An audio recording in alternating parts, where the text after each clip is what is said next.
नमस्कार, मैं हूं आपके साथ सोनिया चौहान। टोटल टीवी पर आप सभी का स्वागत है। चलिए बुलेटिन की शुरुआत करते हैं एक बड़ी खबर के साथ। दिल्ली विधानसभा चुनाव से पहले प्रधानमंत्री नरेंद्र मोदी की 2 रैली आज बीजेपी के लिए काफी अहम हो सकती हैं। पीएम मोदी की ये रैलियां, पीएम मोदी आज अशोक विहार और रामलीला मैदान में करेंगे रैली को संबोधित। पीएम अपने रैली में देंगे दिल्ली की जनता को बड़ी सौगात, स्वाभिमान फ्लैट्स का अवलोकन और विकास कार्यों का लोकार्पण शिलान्यास।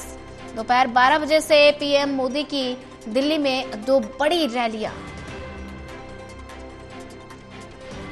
दिल्ली विधानसभा चुनाव से पहले प्रधानमंत्री नरेंद्र मोदी की 2 बड़ी रैलियां, और ऐसे में ज्यादा जानकारी साझा करने के लिए हमारे साथ एसोसिएट एडिटर प्रदीप कुमार जुड़ चुके हैं। प्रदीप कुमार, दिल्ली विधानसभा चुनाव से पहले सभी राजनीतिक दल एक्टिव मोड पर नजर आ रहे हैं, और ऐसे में प्रधानमंत्री नरेंद्र मोदी की ये 2 बड़ी रैली को लेकर क्या कुछ तैयारियां? और देखिए, बिल्कुल दिल्ली में चुनावी बिगुल बजने से पहले प्रधानमंत्री मोदी आज चुनावी आगाज करते नजर आएंगे और सभी के लिए आवाज की अपनी प्रतिबद्धता के अनुरूप प्रधानमंत्री यहां पर दोपहर करीब 12 बजे के बाद दिल्ली के अशोक विहार स्थित स्वाभिमान अपार्टमेंट में इन सीटू स्लम पुनर्वास परियोजना के अंतर्गत जो झुग्गी झोपड़ी समूह हैं उनके निवासियों के लिए नवनिर्मित फ्लैटों का दौरा करने वाले हैं। उसके बाद करीब जो 1:45 बजे वो दिल्ली में कई विकास योजनाओं का परियोजनाओं का उद्घाटन और शिलान्यास करेंगे। अलग अलग कार्यक्रम इसमें दौरान रखे गए हैं। तो चुनावी बिगुल बजने से पहले प्रधानमंत्री के कार्यक्रम और इसमें शहरी पुनर्विकास परियोजना, नौरोजी नगर में विश्व व्यापार केंद्र, सरोजिनी नगर में GPRA टाइप 2nd क्वार्टर का उद्घाटन भी शामिल है। सबसे महत्वपूर्ण है, प्रधानमंत्री नजफगढ़ के रोशनपुरा में वीर सावरकर कॉलेज की आधारशिला रखने वाले हैं। तो काफी महत्वपूर्ण रहेगा ये चुनावी कार्यक्रम से जुड़ा हुआ जो पहले प्रधानमंत्री का आगाज है, और दिल्ली में चुनावी बिगुल बजाते हुए नजर आएंगे प्रधानमंत्री। इस मायने से ये महत्वपूर्ण है क्योंकि वीर सावरकर कॉलेज और ये जो पुजारी और सिख यानी ग्रंथों के लिए जो सम्मान योजना का ऐलान किया है पार्टी सरकार ने, उसके काउंटर अटैक के तौर पर देखा जा रहा है। वीर सावरकर की एंट्री दिल्ली के चुनाव से पहले यहाँ पर बीजेपी करती नजर आ रही है। इसके अलावा प्रधानमंत्री जब यहाँ पर जो अशोक विहार स्थित स्वाभिमान अपार्टमेंट वहाँ पर दौरा करेंगे तो निश्चित तौर पर एक बड़ा मैसेज वो झुग्गी सलम बस्ती में देते नजर आएंगे, जबकि वहाँ पर प्रवास कार्यक्रम बीजेपी ने शुरू किए थे और वहाँ पर विशेष फोकस करते हुए एक बड़ा मैसेज देने में बीजेपी जुटी हुई है।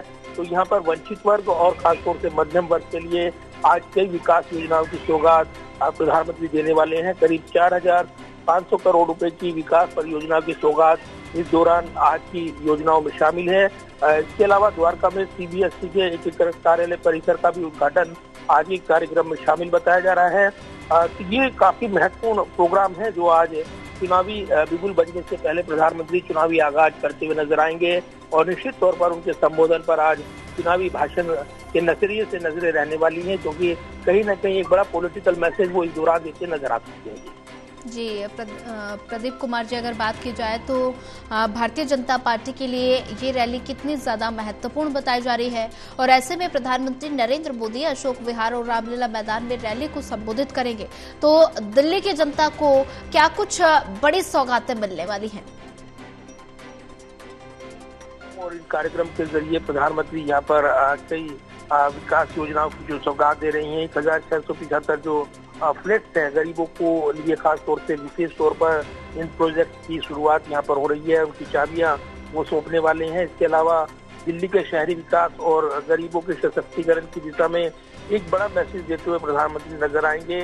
इसी के साथ जो अन्य कार्यक्रम है, जिसमें द्वारका में CBSE बिल्डिंग के उद्घाटन की बात है, 2 शहरी पुनर्विकास प्रोजेक्ट है उनका शुभारंभ किया जाना है। दिल्ली यूनिवर्सिटी को नई सौगात मिलनी है, करीब 600 करोड़ रुपए की लागत से 3 नई परियोजनाओं की आधारशिला रखी जाएगी। इसके अलावा नजफगढ़ में जिस तरीके से हम रोशनपुरा में देखेंगे कि वीर सावरकर के नाम पे कॉलेज का आधारशिला वो रखनी है, तो इसके जरिए एक बड़ा मैसेज प्रधानमंत्री देते नजर आएंगे। जहाँ पर दिल्ली विधानसभा चुनाव की तारीखों का जल्द ऐलान हो सकता है। 6 तारीख को माना जा रहा है कि जो मतदाताओं की लिस्ट है वो चुनाव आयोग की ओर से जारी की जाएगी, और उसके बाद सभी भी चुनावी कार्यक्रम शेड्यूल वो सामने आ सकता है। इससे पहले चुनावी कार्यक्रम प्रधानमंत्री के लगे हुए हैं। प्रस्तावित कार्यक्रम 5 तारीख का भी है। इसके अलावा भी अन्य कार्यक्रम के जरिए बीजेपी के नेता नजर आएंगे और अपना संकल्प पत्र तैयार करने में बीजेपी जुटी हुई है। लेकिन उससे पहले बड़ी योजनाओं का आगाज और विकास से जुड़ी योजनाओं के जरिए प्रधानमंत्री यहाँ पर प्रमुख तौर पर उन योजनाओं को लॉन्च करते नजर आएंगे और इसके जरिए एक बड़ा मैसेज जो हमने देखा आम आदमी पार्टी जिस तरीके से एक के बाद एक योजनाएं लाती नजर आई है, उनका जवाबी वार ये योजनाएं प्रधानमंत्री की ओर से मानी जाएगी और इसीलिए ये योजनाएं काफी महत्वपूर्ण रहेंगी दिल्लीवासियों के लिए, बीजेपी का दावा है। जी प्रदीप कुमार जी, ज्यादा जानकारी साझा करने के लिए आपका धन्यवाद।